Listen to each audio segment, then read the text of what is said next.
All rise. Oui, vous levez.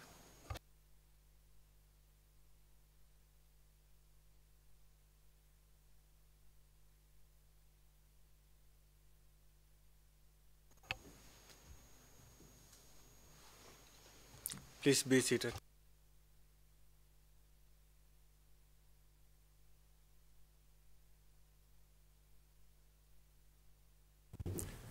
Mr. Traldi, please proceed. Le président, Monsieur Traldi, veuillez poursuivre. Monsieur Traldi, merci, Monsieur le Président. La défense soutient au paragraphe 646, comme l'a dit, je ne pouvais pas nommer des commandants de corps ou de brigade.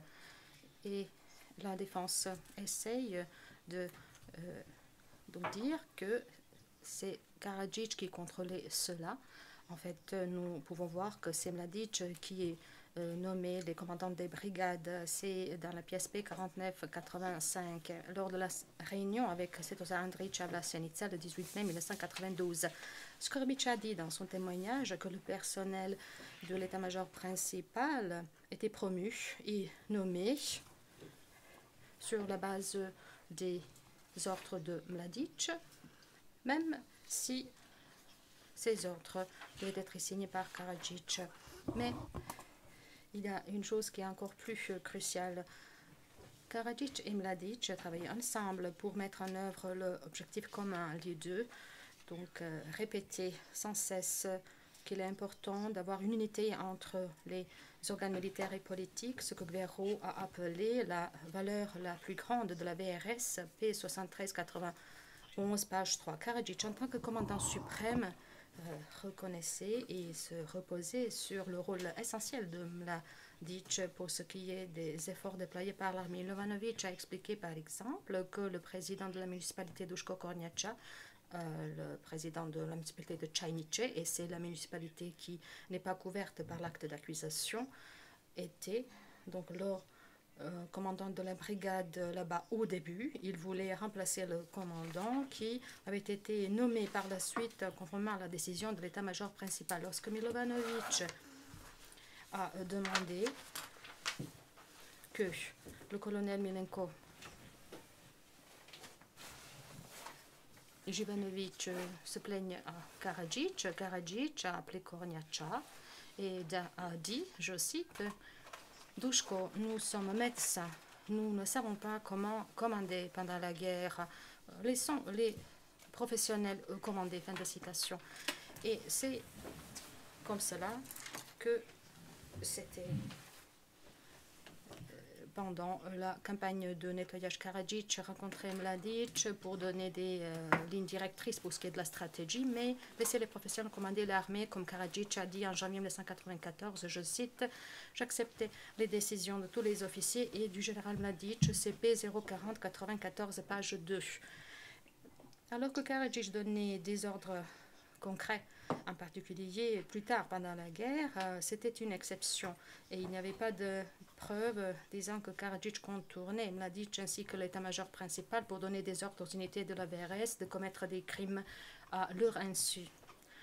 La défense s'appuie sur le témoignage de Milovanovic qui a déclaré que Karadzic lui donnait des ordres directement en contournant Mladic pendant l'opération Tempête en 1995, après quoi la VRS a essuyé un nombre de défaites sérieuses dans la Krajina. Milovanovic a dit pendant cette période-là que Karadzic, pour ce qui est de cette période de temps-là, que Karadzic lui donnait des ordres directement et expliquait, je sais, tous les ordres que je recevais de lui étaient transmis par moi-même au général Mladic. Et j'attendais la position de Mladic, puisque Mladic était mon supérieur hiérarchique immédiat, donc il a informé Mladic de la situation. Et c'est longtemps après que Mladic et Karadzic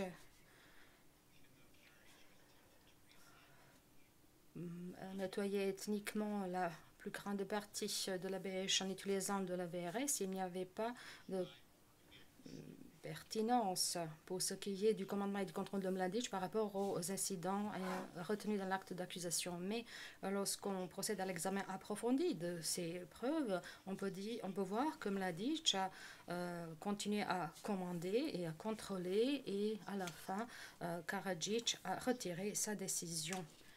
Lorsque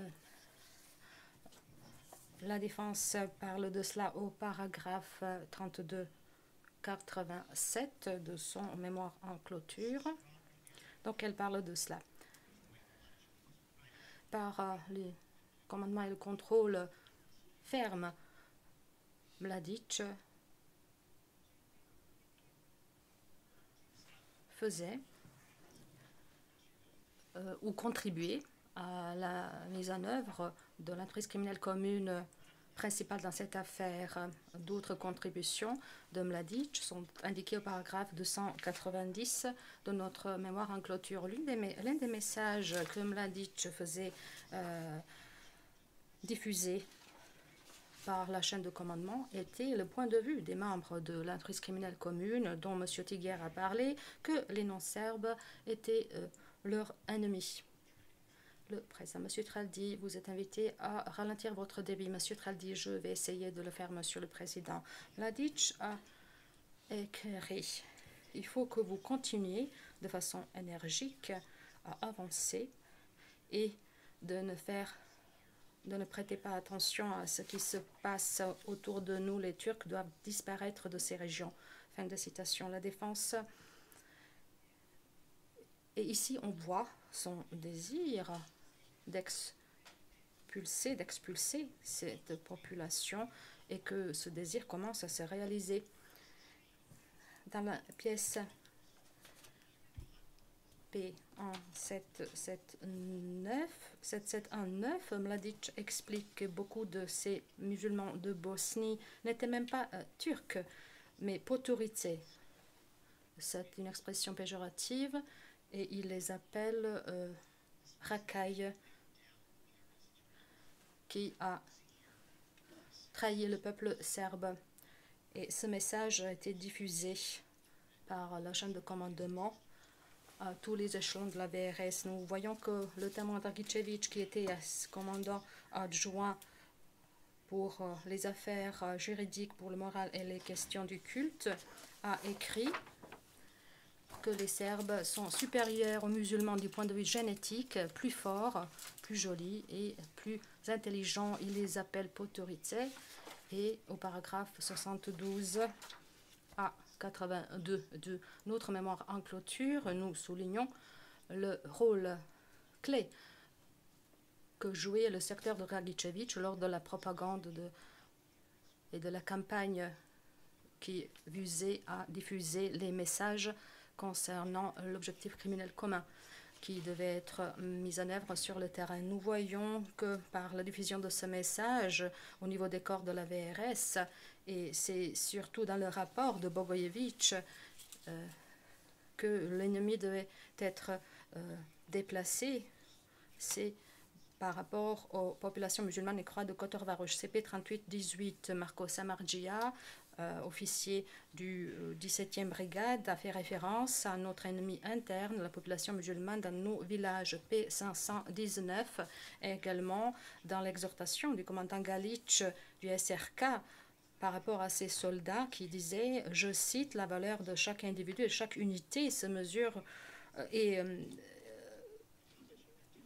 mesurée d'après ce qu'ils avaient été fait pour sauvegarder les Serbes et les territoires serbes, également par rapport au nombre de Podgorica liquidés et la taille du territoire saisi. Fin de citation. La VRS a occupé et ethniquement nettoyé le territoire revendiqué par les membres de l'entreprise criminelle commune. Ici, nous voyons comment l'état-major principal a décrit ses objectifs de la campagne de 1992 dans le rapport d'aptitude au combat. Libérer les territoires qui sont les nôtres et qui nous appartiennent selon notre droit de naissance historique, et parmi ces territoires se trouvent les municipalités couvertes par l'acte d'accusation. Ici, nous voyons, et CP 73-25, page 2, l'ordre de Gbero du 19 mai, où on voit quel était le point de vue de l'état-major principal à savoir que, je cite, le peuple serbe, qui est le peuple constitutif, qui vit sur à peu près 65% du territoire et représente à peu près 35% de la population de Bosnie-Herzégovine, doit lutter pour une division totale par rapport aux peuples musulmans et croates et pour créer leur propre État. Vous avez pu entendre des témoignages de témoins de la défense que c'était l'objectif stratégique numéro 1 et c'était l'ordre pour mettre en œuvre cet objectif stratégique numéro 1 et c'est de cet objectif dont parlait l'expert de la défense et un témoin du premier corps de la Krajina. On peut voir dans notre mémoire en clôture, Mladic savait très bien comment les unités de la VRS opéraient pour atteindre cette division totale. Il devait être au courant de cela pour pouvoir exercer le commandement. La Chambre a entendu des moyens de preuve pour ce qui est du témoignage de Boric, par exemple, du deuxième corps de Krajina, qui disait que Mladic savait quelle était la situation sur les lignes de front et sur les positions du deuxième corps de la Krajina, sans que je doive lui envoyer des rapports là-dessus. Fin de citation. Cela veut dire que Mladic était au courant de la situation dans la zone de responsabilité de la VRS. Et la deuxième référence est P439. La défense essaye de minimiser la connaissance de Mladic pour ce qui est de la campagne tristement célèbre de nettoyage ethnique en disant au paragraphe 665 que si Mladic ne demandait pas des rapports de combat détaillés, il n'était pas informé là-dessus. Cette affirmation néglige le fait qu'il présidait les réunions de l'état-major principal lors desquelles on discutait de ces rapports. Ensuite, il néglige les témoignages de Simic, commandant du corps de Bosnie orientale, qui parlait avec Mladic quotidiennement pour l'informer des rapports de combat quotidiens, indépendamment du fait si Mladic se trouvait à Tsarnaïevka ou sur le terrain. SCP 4325, page de compte rendu 28494. Il néglige également que même le témoin cité par Euf Banduka a déclaré dans son témoignage que pendant que Mladic était présent à Tsarnaïevka, je cite, on lui transmettait ces informations du centre des opérations de l'état-major principal et lui ont été transmis par le chef de l'état-major lui-même.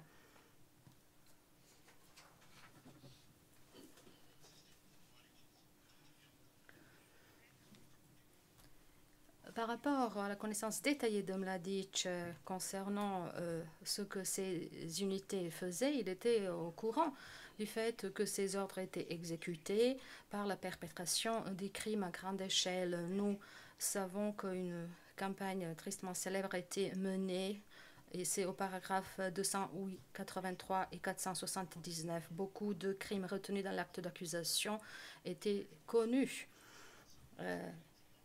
au niveau individuel. En Bosnie-Herzégovine ou à l'extérieur de Bosnie-Herzégovine, M. Taguer a parlé de la campagne de 12 mai 1992.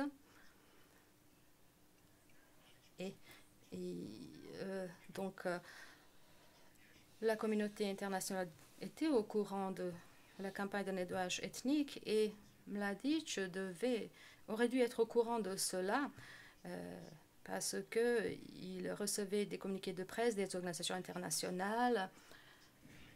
Il était informé par les gens avec qui il avait des réunions. Mladic recevait directement des rapports concernant des crimes et la défense a parlé de cela au paragraphe 736, mais ils ne donnent pas d'exemple pour...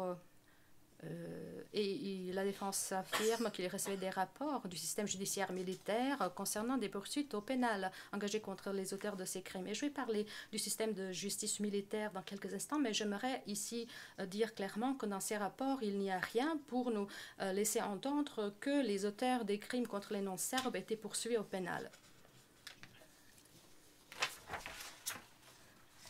Nous avons donc énuméré dans notre rapport en clôture quelques rapports directs sur les crimes et nous voyons par exemple que Mladic était au courant et c'est au à la pièce P37-33 du fait que le premier corps de la Krajina a essayé, je cite, d'expulser, fin de citation, les réfugiés musulmans et croates vers la Bosnie centrale, mais c'était raté. Ensuite, dès 418, où le premier corps de Krajina a dit, je cite, que la population musulmane dans la région du village de Lichnia avait été expulsée, fin de citation, ainsi qu'à d'autres endroits.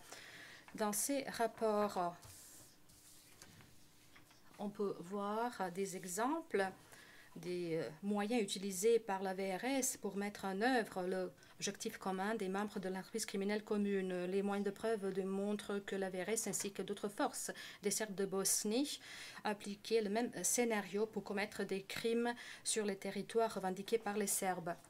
Ce scénario était appliqué dans les municipalités retenues dans l'acte d'accusation et la plupart des moyens de preuve démontrent que la campagne de nettoyage englobait non seulement des crimes retenus, mais également d'autres infractions pénales indiquées au point 3 de l'acte d'accusation. Et nous avons vu que ce scénario était également appliqué dans les faits qui ne sont pas répertoriés dans l'acte d'accusation. Les conclusions pour ce qui est de ce scénario nous disent qu'il s'agissait des crimes graves et commis à grande échelle. Ces crimes étaient organisés, préparés et planifiés auparavant et étaient visés à réaliser l'objectif commun. Maintenant, nous allons voir à nos écrans l'ordre du général Mladic,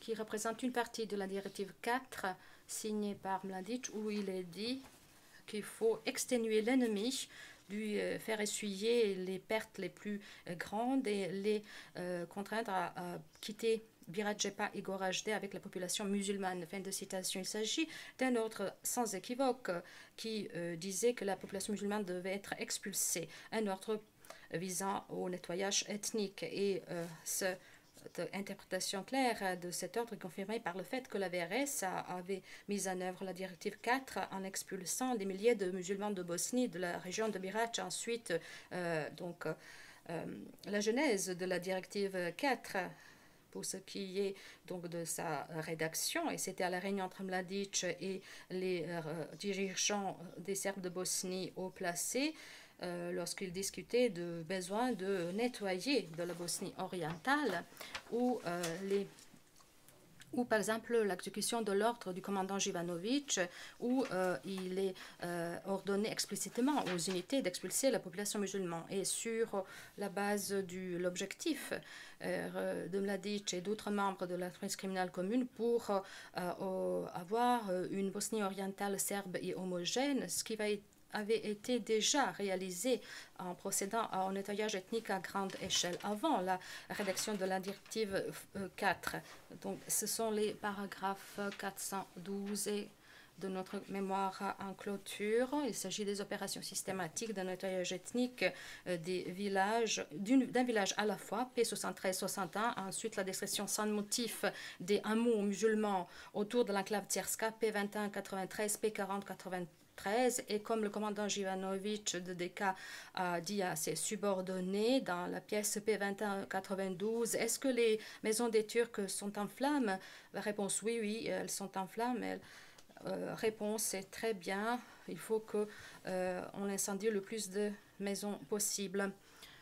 Et c'est P21-92. Là, Comme le dit la famille Ibrahimovic, beaucoup d'expulsés avaient déjà été expulsés de leur maison vers les enclaves de Vlasenica et Bratunac. Il a témoigné, ma mère avait été expulsée de Vlasenica et envoyée à Tcherska. Ma sœur se trouvait à Tcherska. Ils y ont été jusqu'à février 93. Depuis là, ou à partir de là, ils sont passés par plusieurs villages et expliquent qu'ensuite ils sont arrivés à tout cela. Les autres, le reste de la population s'est rendu à Srebrenica. Donc Tcherka était vide et est resté vide.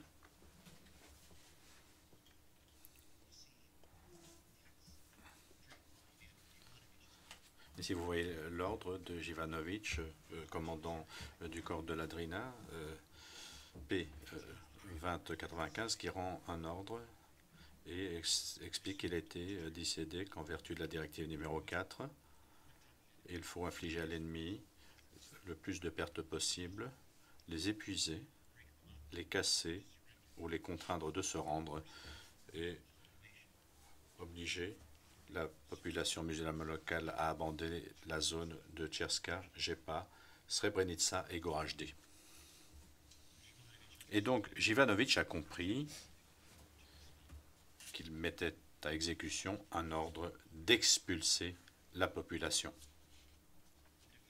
La défense se fonde au paragraphe de 1856 sur l'affirmation de Milovanovic qui sert à se protéger lui-même, selon laquelle la directive 4 avait prévu que la population musulmane s'enfuirait.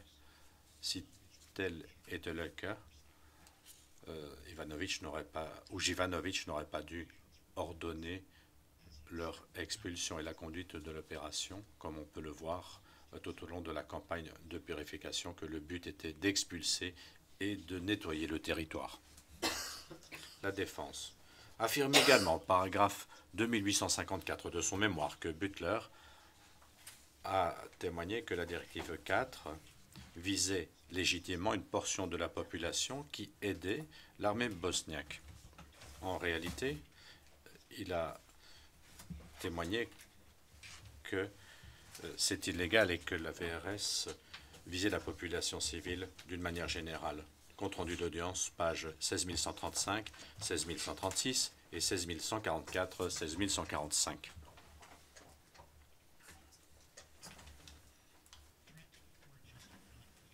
La directive 4 a couché sur papier la manière dont la VRS a conduit ses opérations à partir de sa création.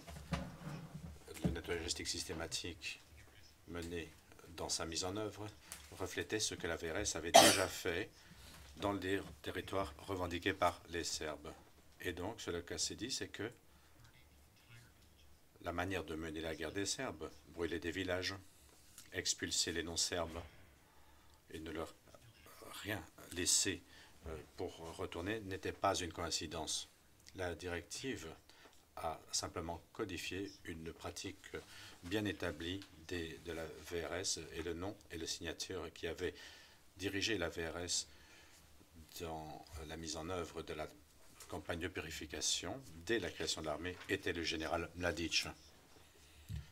Par exemple, ici, P7086, un ordre du commandant de la brigade de Biratz du 26 janvier 1992. Déplacer les femmes et les enfants afin de les expulser des villages musulmans vers Klasia ou Grasenica pour les mener vers des centres de concentration. Alors que les hommes doivent être emmenés vers des centres de regroupement.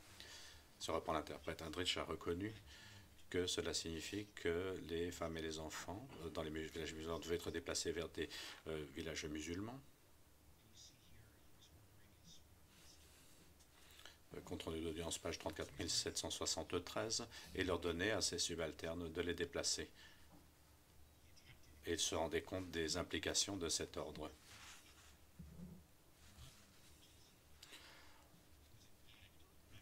Et il s'est rendu compte de cela, et dès lors, il a cherché à dire que cette référence aux femmes et aux enfants dans les villages musulmans se référait aux femmes et aux enfants de tous les groupes ethniques, avant de reconnaître, à la page 34 775, que cet ordre visait spécifiquement l'expulsion des femmes et enfants musulmans. Ici, on peut voir ici au 7380 qu'un mois après l'ordre de purification d'Andrich, Mladic l'a promu au rang de lieutenant-colonel et, comme vous le savez, à la fin de la guerre, il était général et chef d'état-major du corps de la Drina. Et cet ordre montre que les opérations de purification et les rafles de non-serbes ont créé le besoin de regrouper et d'abriter des nombres importants de prisonniers. Ils ont été détenus dans des conditions terribles, dans des camps où ils ont été exposés à des passages à tabac, des violences sexuelles et à des meurtres en bon nombre, en grand nombre. Le système de camp était une entreprise commune entre la VRS, la RS MUP et les autorités civiles bosno-serbes. Vous pouvez voir ici au P 3801, rapport de Mitso Sanicic du 6 juillet 1851, que cette institution porte une responsabilité partagée du système. Il écrit dans le rapport « L'armée, les cellules de crise et présidences de guerre ont demandé que l'armée rassemble aux captures autant de civils musulmans que possible et laisse ces camps non définis aux organes chargés des affaires intérieures. Les conditions dans certains de ces camps sont médiocres, il n'y a pas à manger, les personnes parfois ne respectent pas les règles internationales, etc. Les preuves montrent que beaucoup de ces camps étaient gérés par les organes chargés des affaires intérieures, comme le dit Stanisic, mais beaucoup des camps incriminés étaient gérés par la VRS. On peut le voir surtout au paragraphe 312 à 313 de notre mémoire. Le système de camps était un système unique et nous avons également des preuves qui montrent les conditions terribles qui y régnaient. La VRS a joué un rôle essentiel dans le système, en plus de mener des opérations de nettoyage dans lesquelles, comme l'a relevé Stanisic,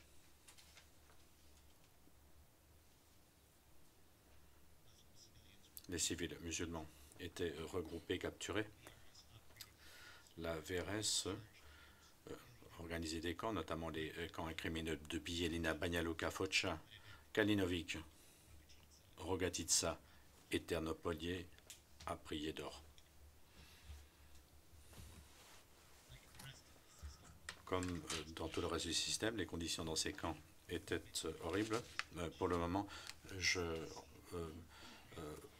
parlerai de deux camps pour lesquels la défense reconnaît qu'ils étaient gérés par la VRS, mais avec des conditions humaines. Premièrement, Batković a été créé dans la municipalité biéliénale sur ordre de Mladić et géré par le corps de la Bosnie orientale. S'y trouvaient des milliers de non-serbes dans des situations de surpopulation et avec des conditions sanitaires insuffisantes. Les gardes passaient à tabac les détenus et parfois infligeaient de mauvais traitements à certains d'entre eux. Les détenus étaient obligés de se passer les uns les autres à tabac et de réaliser des actes sexuels les uns sur les autres. Cela figure dans l'annexe des différents faits que nous incriminons dans l'acte d'accusation. Un exemple, le témoin Mirsad Kuralic a été transféré de la prison de Vlasenica à Batković le 13 août 1992. Il a été détenu jusqu'au septembre 1992. Il était avec 10 autres détenus. Il a subi des tortures particulières. Il a été passé à tabac plusieurs fois. Il devait avoir des rapports sexuels les uns avec les autres, été battu devant les autres prisonniers. Lorsque des journalistes ou des représentants du CICR se sont rendus à Batković, les membres de l'unité spéciale ont été cachés. Les blessures infligées sont notamment fractures du crâne, des blessures dues à des coups de couteau dans les deux mains, aux pieds, des brûlures de cigarettes, des dégâts au système nerveux, bras droit fracturé, fracture du nez, de la mâchoire, des côtes et lésions au rein. Il a eu un stress post-traumatique pendant très longtemps et a subi également des lésions physiques qui ont duré longtemps. La défense estime au paragraphe 1629 que Batković détenait des prisonniers de guerre et des prisonniers pour lesquels il y avait des soupçons de faits criminels ou de crimes de guerre. Or, les preuves citées réfutent cela. Par exemple, la défense fait référence au transfert de prisonniers à Meniatsa, j'en parlerai, mais il faut passer pour ça à huis clos partiel. Huis clos partiel, dit le président.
Le président, audience publique, greffier, nous sommes en audience publique.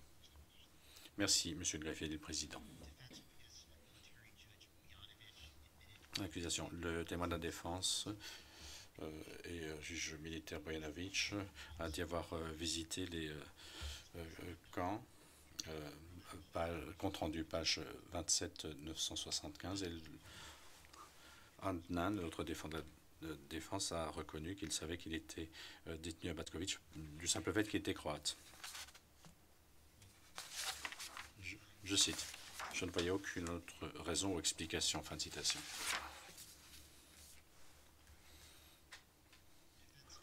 La défense affirme que le transfert de prisonniers à Batkovic aux fins d'échange prouve que la VRS n'avait pas d'intention criminelle. Paragraphe 1641 du mémoire de la défense. Mais cette affirmation ne tient pas la route. Ces personnes détenues uniquement pour être échangées étaient détenues par la VRS là-bas dans des conditions criminelles et honteuses. Et il s'agissait avant tout de civils qui avaient été raflés aux fins de leur détention et ont été expulsés. Certains ont subi des abus et certains ont été tués lorsqu'ils étaient en détention. Je vais parler à présent de Maniacha.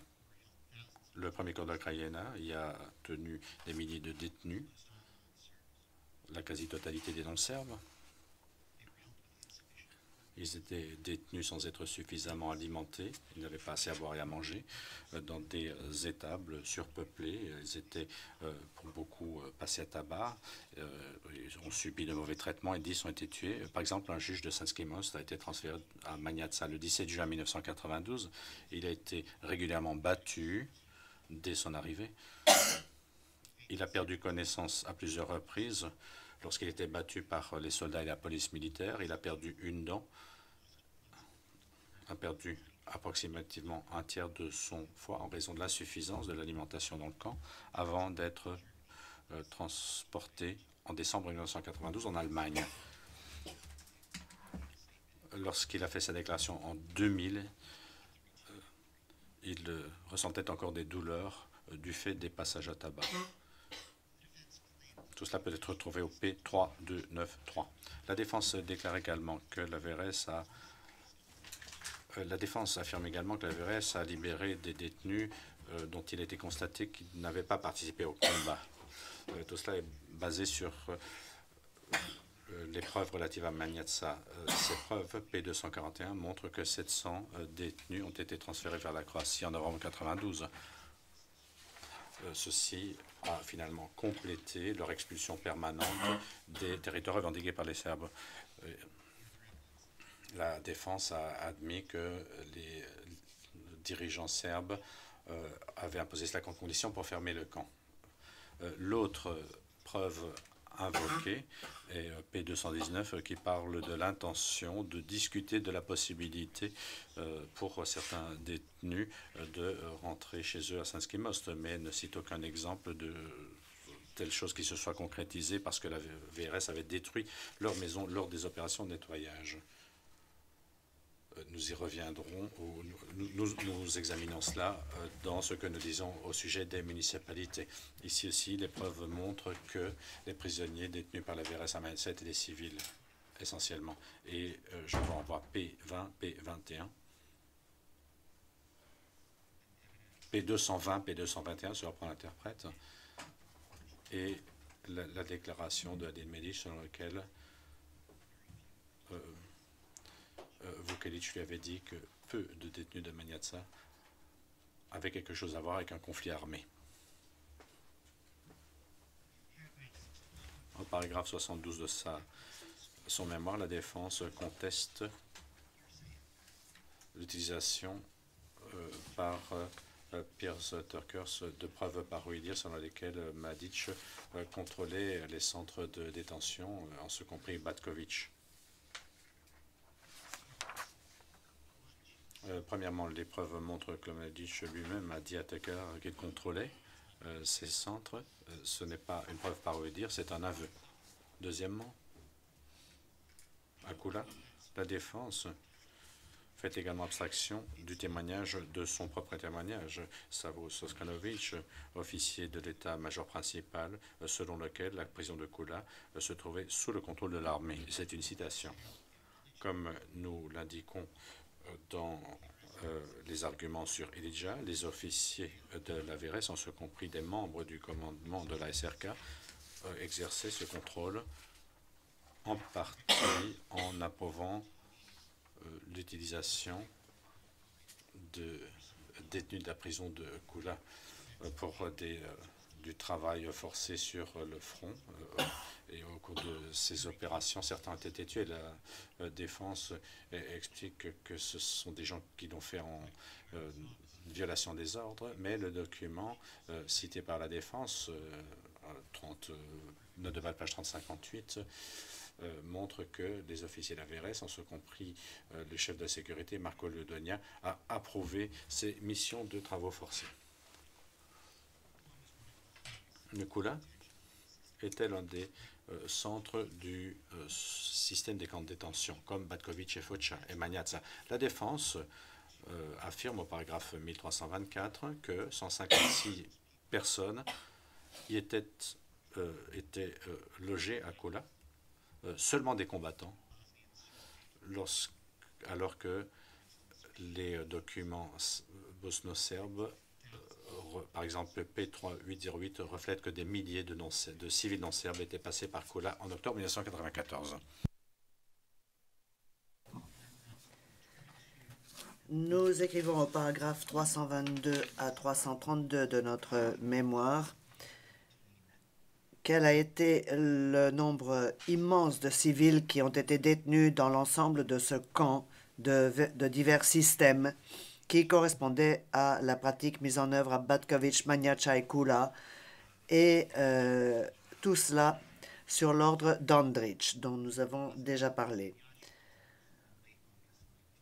Alors, l'un des lieux de détention intentionnelle de civils, c'est le plus important dans ce système, c'est Maniatsa. Et ce qui est intéressant, c'est la façon dont les prisonniers de Maniatsa ont été traités à la fin du mois d'août 1992, suite à la condamnation internationale des camps bosno-serbes.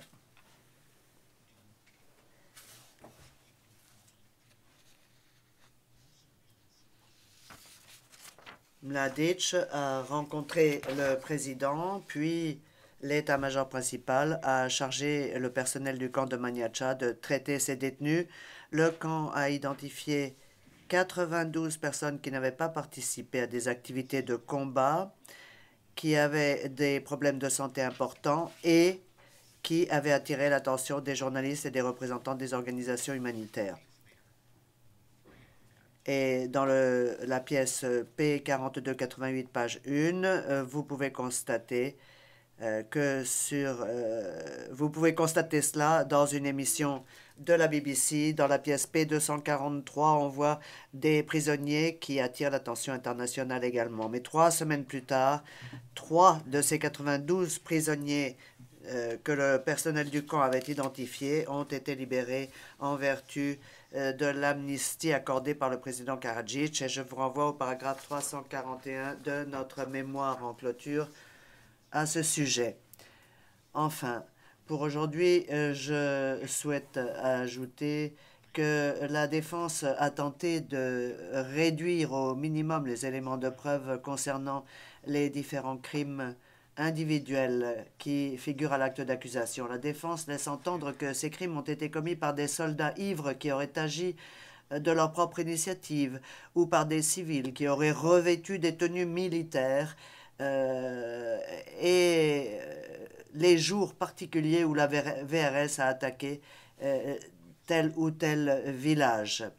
Mais ces arguments ne tiennent pas. Nous avons écrit dans nos tableaux concernant les incidents incriminés dans l'acte d'accusation et dans notre mémoire que la totalité des auteurs avaient été identifiés. Dans divers incidents, ces éléments de preuve englobe les rapports de la VRS qui montrent des attaques d'hommes en uniforme contre des villages à la date des crimes incriminés dans l'acte d'accusation. On voit la connaissance que les témoins avaient avec leur mentor. On voit que des personnes sont identifiées par leur nom ou celui de leur unité, y compris on voit l'utilisation d'armes lourdes comme des chars, et il y a également la capacité d'un certain nombre de soldats soumis au service militaire obligatoire de distinguer entre différents types d'uniformes.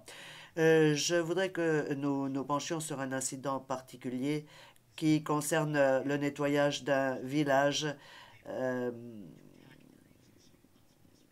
suite à une décision du président de la cellule de crise, Milan Tupajic, membre de la 2e brigade de Romagna.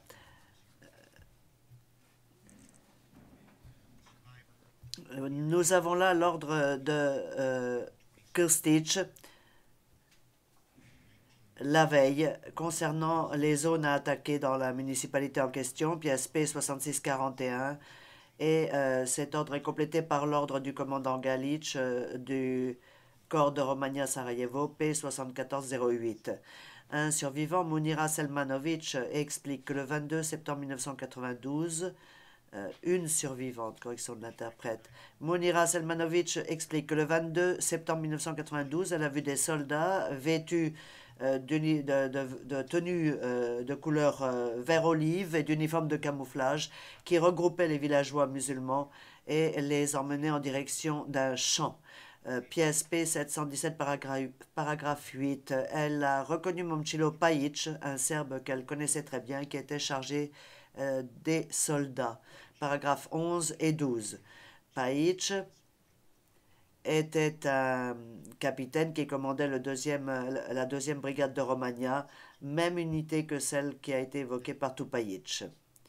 Monsieur le Président, je pense que je pourrais peut-être terminer sur ce sujet avant que nous ne suspendions l'audience. Le Président, 2 minutes, si 2 minutes vous suffisent, pas de problème. Monsieur Traldi, je vous remercie, Monsieur le Président. Donc, Pajic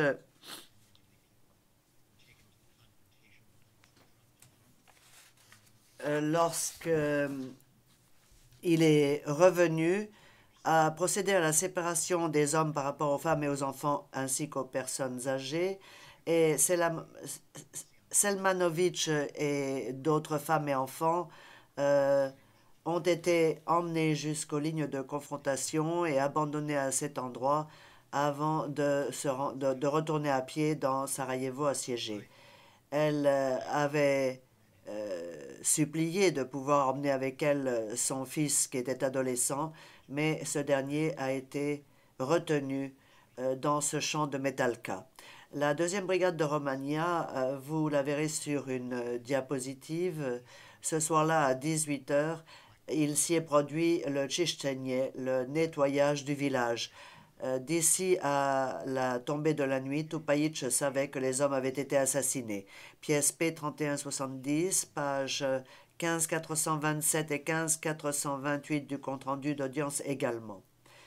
Selmanovic est évoqué dans la pièce P727 et P7529. S'est rendu compte que les victimes avaient brûlé dans une décharge publique à un lieu connu sous le nom de Ivan Polier. Et dans la pièce P727, on apprend que les victimes ont été identifiées comme étant effectivement les personnes que Selmanovic avait vues et qui avaient été encerclées, regroupées et mises en détention par les soldats. Seul son fils étant resté sur le champ de Metalka. La déposition de Tupaïch nous apprend que les hommes ont été assassinés et incendiés. Ceci est le résultat des éléments de preuve de médecine légale.